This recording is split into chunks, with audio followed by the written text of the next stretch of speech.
በሚያሳዝን ሁኔታ ሞገስ ዝናና ማህሌት ያሳገቱት። ከዚህ በፊት ሀብት ንብረቱን ነበር ያሳገቱበት። ዛሬ ግን ያ አልበቃቸው ብለው ራሱኑ ሞገስን ያሳገቱት። ሞገስ አሁን ላይ እጅግ ተሰብሮ ይገኛል። ከዚህ በፊት ብሩክን ሚስቱን ሲያማግጥበትና በሱ ትዳር እንዲሁም ልጅ እንዳለው ወይም ስኬታማ ሰው ስለሆነ ሲቀናበት ኑሮ ነበረ። በመጨረሻም ደረጃ የገዛ ጓደኛውን ብሩክን ከርቶት ነበር። ይሁንና ግን ሰው የዘራውን ነው የሚያጭደውና ዛሬ ግን ሞገስ የዘራውን እያጨደ ይገኛል። በመጨረሻ ደረጃ ቢሆንም አሁን ሞገስ በሚያሳዝን ሁኔታ ይገኛል። ዝናና ማህሌት ሞገስን አሳገቱት። ዝና አሁን ሞገስን አስወግዶ ሚስቱን በነፃነት መያዝ ይፈልጋል። ምክንያቱም ደግሞ ሉላ ሞገስን ስለምትወደውና ስለምታፈቅረው ልቧ እሱ ጋር ስለሆነ በነፃነት ልቧ ሰብሰብ ብሎ ከእሱ ጋር እንድትሆን ይፈልጋል። እናም ታዲያ አሁን ዝና ሞገስ ለማስወገድ እንዲታገት አድርጎታል። ግን ይሁንና ማህሌት ሞገስ ሲታገት ብሩክ አይለቀንም፣ ስለዚህ በመጀመሪያ ብሩክ ይሻላል ብትለውም አይሆንም እኔ ያውቃለሁ፣ ነገር ግን በመጀመሪያ ደረጃ ሞገስን ነው ማስወገድ የምፈልገው ብሎ ከዚህ በፊት ምሳሌና ቅድስትን ያገተውን ሰው ማህሌት ስልክ ትደውልና ታናግረዋለች። እናም ሞገስ ብቻውን ቁጭ ብሎ በማታ እያሰበ እያለ እንዴት ከሀብት ማማ ላይ እንደዚህ ልወርድ ቻልኩኝ? በእርግጥ ሰው እየዘራውን ነው የሚያይደው። ከዚህ በፊት ጓደኛዬን ከድቼዋለሁ፣ ሚስቱን ወስጄበታለሁ፣ ብዙ ነገር አድርጌዋለሁ። ነገር ግን አሁን የዘራሁትን እያጨርኩ ነው። የገዛ ጓደኛዬ ከዳኝ፣ ሀብት ንብረቴን አጣሁኝ፣ የምወዳትን ፍቅረኛዬን ተነጠቅኩኝ። ታዲያ ይሄ ሁላ እንዲሆን ያደረገችው ያችው ማህሌት ናት። ስለዚህ ጎበዝ ቆፍጣና ሁኜ ማህሌትን መጋፈጥ አለብኝ እያለ ከተቀመጠበት ቀስ ብሎ እየተራመደ እያሰበ ባለበት ሰዓት ማህሌት የላከችው አጋች ከኋላ እየተከተለ ነበረ።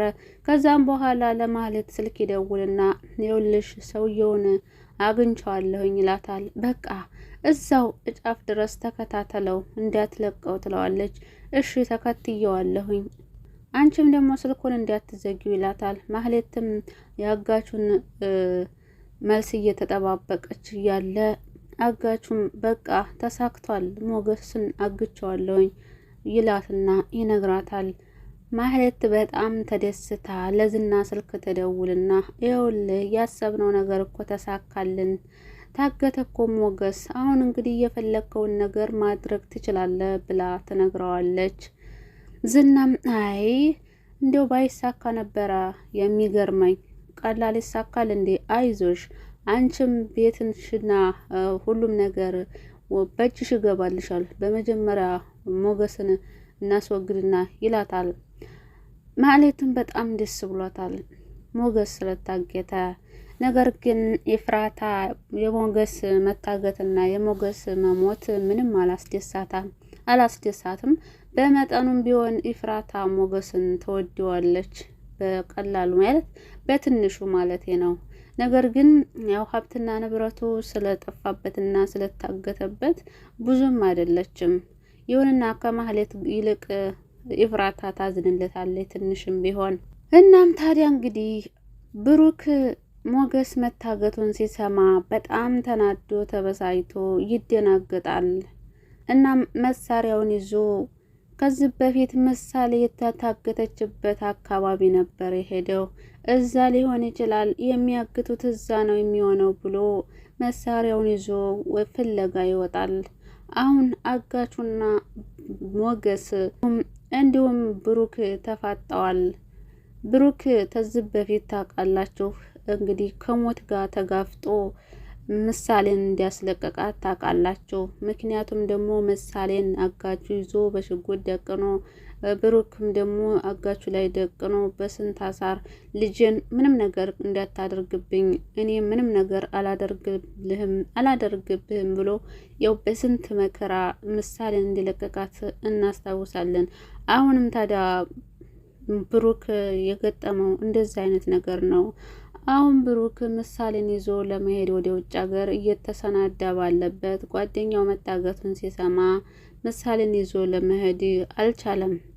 ከዚህ በፊትም ታዲያ ሞገስና ብሩክ ያው ደውሎ ይቅርታ ጠይቆታል ሞገስን። ነገር ግን ሞገስ ደግሞ መቼም ቢሆን ይቅርታ አላደርግልህም ብሎት ነበረ።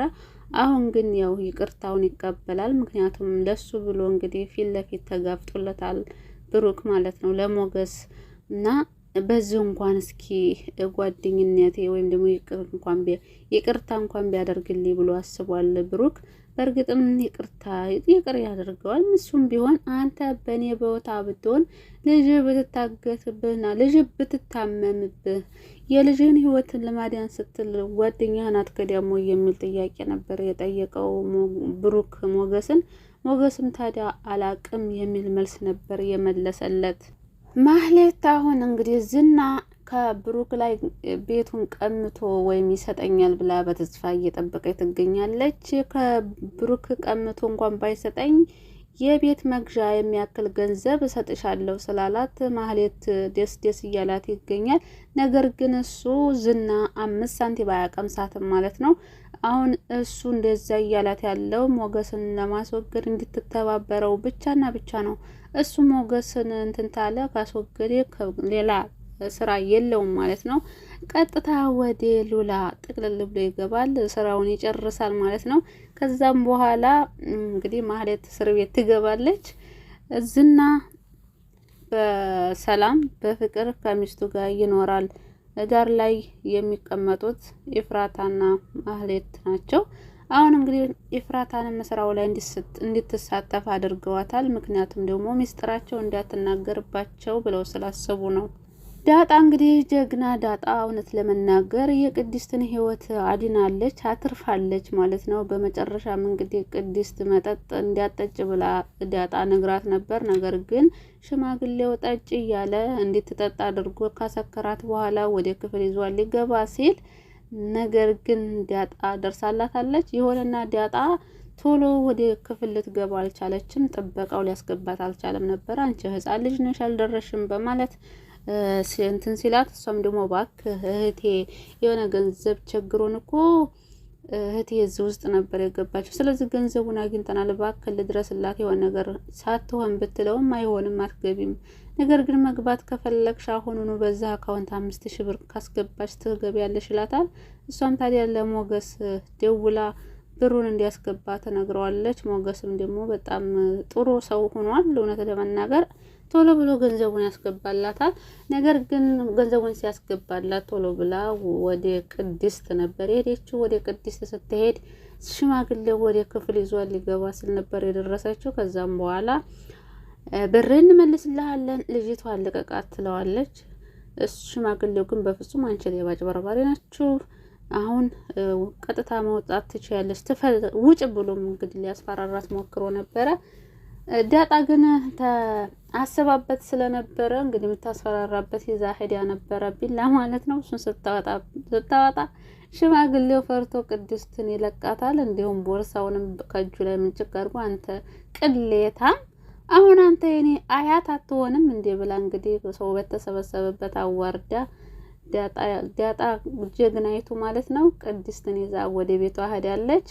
ነገር ግን ብሩክ ያየውን ነገር ማመን አቅቶት ምን እየተፈጠረ ነው ብሎ ግራ ነበር የገባው። ምንድነው ዳጣ አንቺ ነሽ እንዲያጠጣሻት ብሎት ነበረ። ነገር ግን ደግሞ ቅድስትም ኧረ አይደለችም እሷ አላጠጣችኝም ትለዋለች። ይሁንና እንግዲህ ብሩክ ወደ ትተኛና ጠዋት የተፈጠረውን ትነግረኛለች ብሎ ነገር ግን ያው አልጠየቃትም። በክፍል 58 ይጠይቃታል። ለምንድን ነበር እንደዛ የጠጣሽው ይላታል። እንግዲህ ብሩክም ልጅህን ለማሳከም ልሸጠው ነበር ክብሬን ስትለው እንግዲህ ምን አይነት ስሜት ነው የሚሰማው? በጣም ነው የሚያዝነው፣ በጣም ነው የሚከፋው። እርግጠኛ ነኝ በዛም ያው መልካምነቷን ይረዳል። ነገር ግን በመጨረሻም እንግዲህ ብሩክና ቅድስት ያው ይጋባሉ ማለት ነው። ምሳሌም ትታከማለች። ምሳሌም ህልሟ ይሳካል። ቅድስትን ሲያገባ ብሩክ ማለት ነው። ምሳሌ ቅድስት እናቷ እንድትሆን ትፈልጋለች። አሁን ላይ ምሳሌም በጣም ታማ ማውራት አትችልም፣ መጫወት አትችልም። ብቻ ዝም ብላ ማየት ብቻ ነው የምትችለው። ታሳዝናለች። አሁን ምሳሌ በዛም በዝም እንድትታከም እንትን አላሉላትም። ችግር እየፈጠሩ እነ ዝናና እነ ማህሌት እነ ኢፍራታ ማለት ነው። አቤት ክፋት ይላቸዋል። እንግዲህ ይሄ ነው። ለማንኛቸውም ሞገስ ምንም መሆን የለበትም። ሞገስ አሁን ላይ ለብሩክ ጠበቃ ሆኗል። አሁን ቢጣሉን እና ባይነጋገሩም ቢኳረፉም ነገር ግን ደግሞ አሁን ለብሩክ ደርሶለታል። መኪናውም ሳይቀር ሽጦ ልጁ እንድትታከም ገንዘብ ሞልቶለታል። ነገር ግን ችግር እየፈጠሩ ብሩክና ምሳሌ ከሀገር እንዲወጡ አልፈቀዱላቸውም። እንዲሁም ከሀገር እንዳይወጣ አሳግተዋለሁ ብላለች ማህሌት ተብዬዋ። ለማንኛውም ክፍል 58 በጉጉት እንጠብቃለን። ለዚህ ቻናል አዲስ ከሆናችሁ ሰብስክራይብ ማድረጋችሁን አትርሱ። ነባሮች ላይክ እና ሼር እያደረጋችሁ አበረታቱን። መልካምነት ለራስ ነው። ላይክ አድርጉ ቪዲዮውን።